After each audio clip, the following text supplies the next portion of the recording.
Hi guys, it's me, Lauren, and I am back with another video for you. Today we are going to be discussing flipbooks. But before we get into that, we have to have a little story time. So, one Friday night, I went to bed with this thought in my brain. I'm going to sleep in on Saturday. Because I usually get up at 4, and so by the end of the week, I'm really tired, and I just crave sleeping in. So, that was my plan. I'm like, I'm going to sleep in and just be lazy on Saturday. So that was my plan. Went to bed early, started sleeping, but my brain had different ideas. And about 2 a.m. it turned on and was like, hey Lauren, do you want to make a flipbook? And I was like, sure, let's make a flipbook. So I jumped out of bed at 2 a.m., went downstairs to my studio and made a flipbook over the course of the next 6 hours, while the rest of my house, who were very wise, slept. Because, who doesn't wake up with the idea to make a flipbook? But here's the flipbook I made.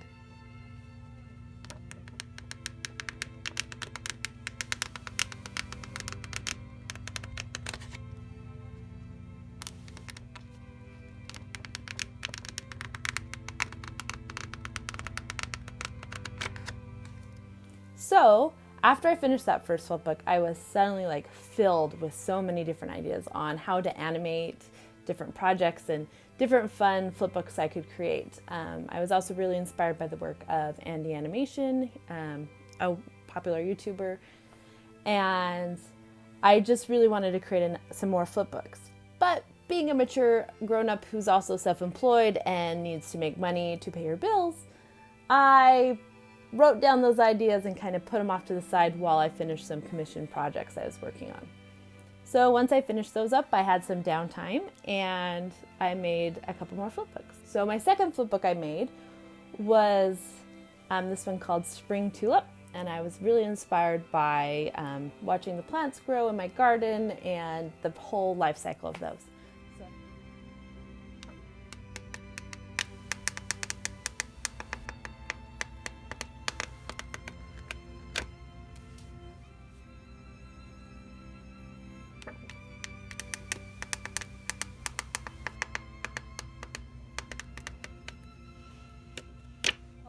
After I created that flipbook, I had an idea for another one I wanted to work on. But I decided to record it for you so you guys could kind of see my process and how it all came together. So let's go to the time lapse. So I started off by making a template for me to work from. I knew I was going to have to replicate this image multiple times, and to have a template to work from was going to help me be more consistent in what I drew, and it was going to save me a lot of time.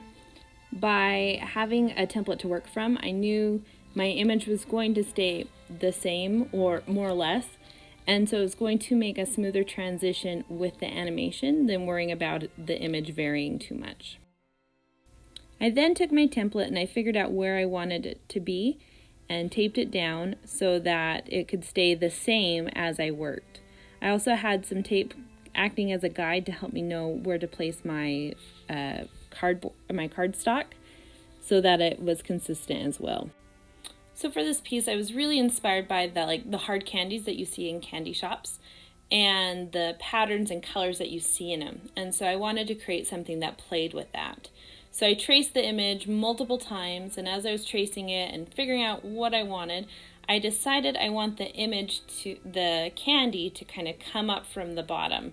And so I started creating the moments of it coming into frame and just having it gradually move up into view. So you can see I'm working from the bottom and just gradually showing little bits at a time.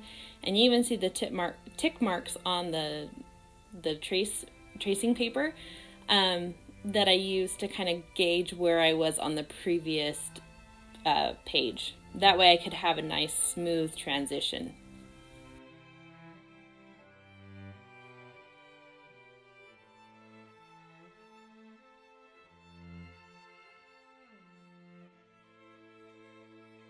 So once I had finished tracing the image and had it come up into the endpoint where I wanted it to be, I decided I wanted it to have like a lollipop stick. So I kind of drew that out and then traced it onto all of the papers so that it would be consistent in each frame as well.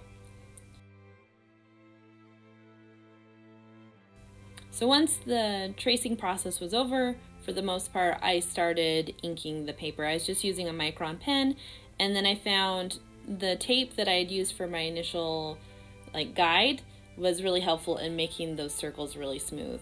And then I started coloring.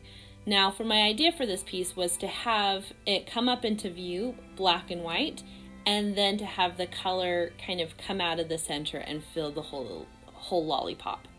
And so I'm doing a gradual gradation of color in each of these, and then I realized I wanted a few more lollies to help that transition to be a little bit more smooth and to last a little bit longer so your eye really noticed it.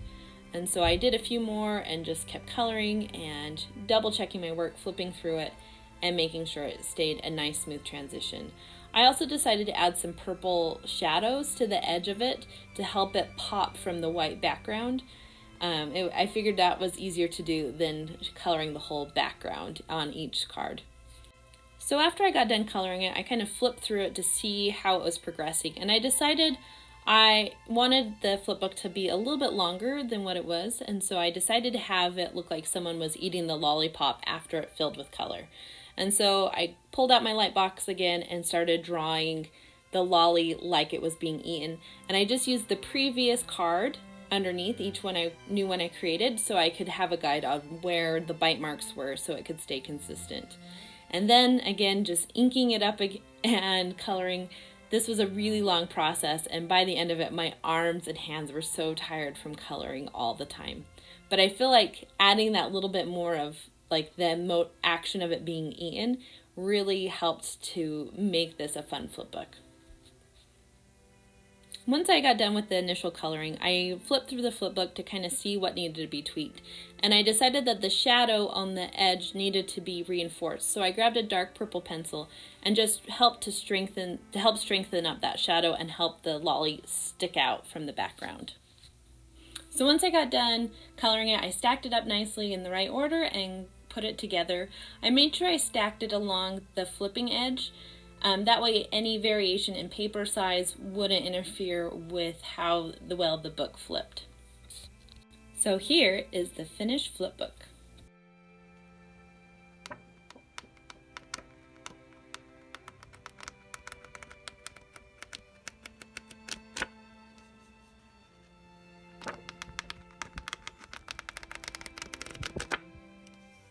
So that's it. The Tale of 3 Flipbooks is over. I hope you enjoyed this video and seeing how a flipbook is made.